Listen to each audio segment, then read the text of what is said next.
All right, welcome back to the stream. Today we're going to be creating another sound.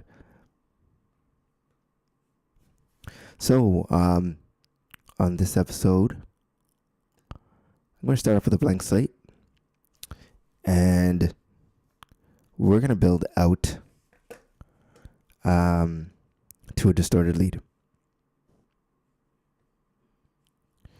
So it'll look something like what we have on our screen. That'll be our starting point. And today's going to be a goal of building out a thick, modern controlled sub. So I'm going to start off with a blank slate, but I'm going to add in some basic components that we need. So let's do it in under, if we can see if we can do it under a minute. So I'm going to add my basic components to create the sound we want to create using our modular workflow. And we're going to start off with a sine wave. Reorganize this panel so it looks a little bit more proper. And that looks good. And okay, we're going to go to oscillator, filter, amp, and out. So we start with an oscillator. We get some sound. That's our raw sound going into Ableton. And then we'll add some very light saturation. We'll go over here.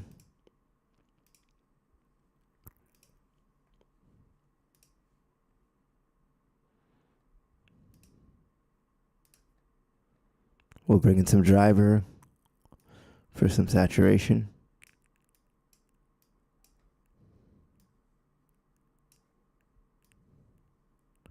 And once we have some saturation, let's see.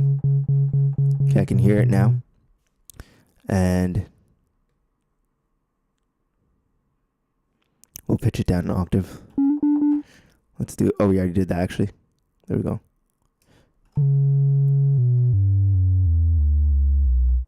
Okay, we'll do a short attack, a medium short decay,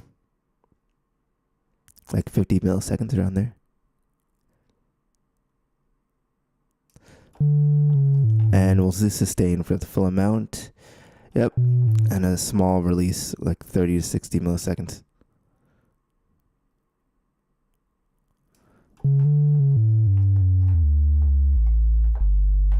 Okay. So we got a deep 808 sounding sound.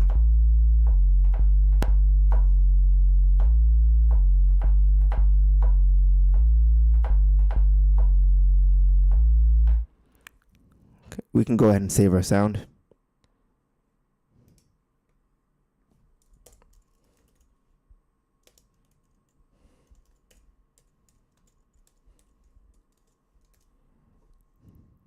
Okay, we saved it.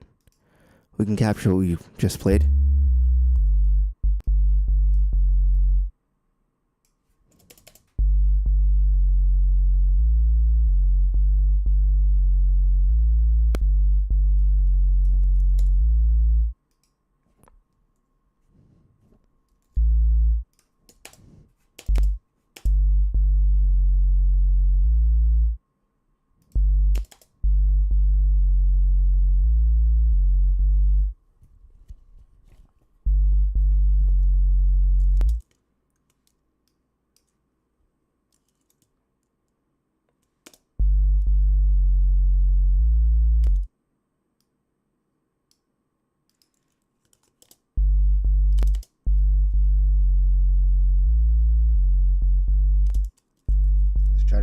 Let's try to make this a perfect loop.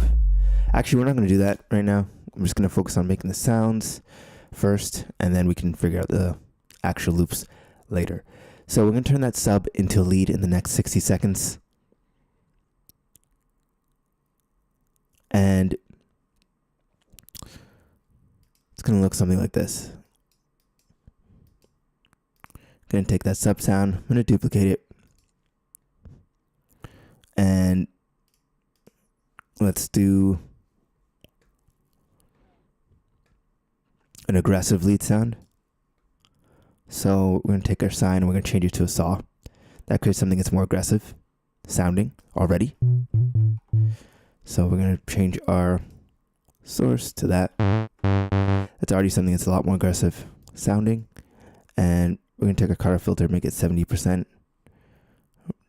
Let's do like 70%. And then we'll do some decay. Decrease our decay.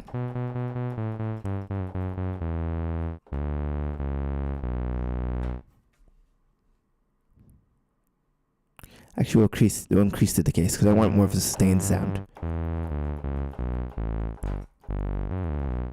Then we'll add some chorus to this.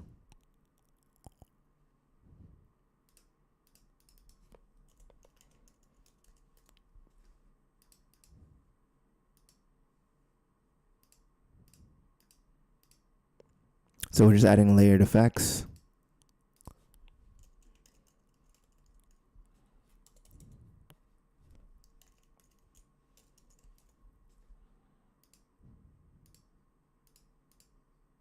There we go.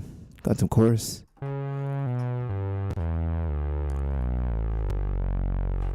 And we can do a pitch envelope for our last effect here. Bring in a pitch envelope. So it looks something like this. We'll just duplicate the envelope we do have. And we'll make a pitch envelope on our oscillator. So this will be called the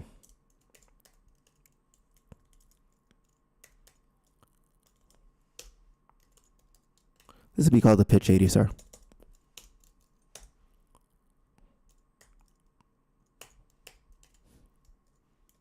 There we go. We got a pitch ADSR. Gonna remove that connection from there. We just need it to affect the oscillator itself. So that is our sound source. And let's play. That sounds pretty cool. Okay, let's add some modulation. This is on channel A. Actually, we do need the gate to check. There we go. Yeah, it's working now.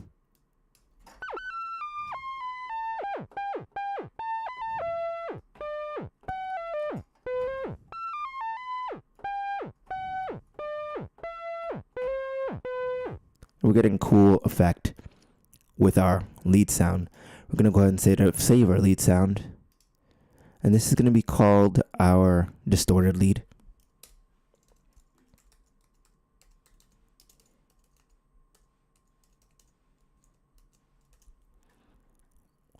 Didn't mean to put it in yelling letters, but let me do it again.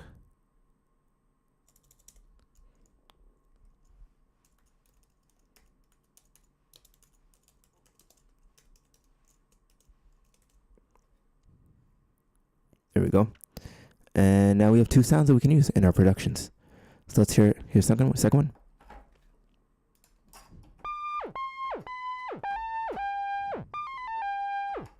Let's hear the first one. And we got a bass and a lead in one shot. Hopefully learn something in this session about sound design. Let me know what you'd like to see in future episodes. And keep sound designing. So, yeah, I'll see you in the next live stream. Don't forget to click the link in the description to go deeper into modular sound design, where I go into deep dive on how to use these modular tools to make any sound you want. I'll see you in the next live stream. Peace out and keep sound designing.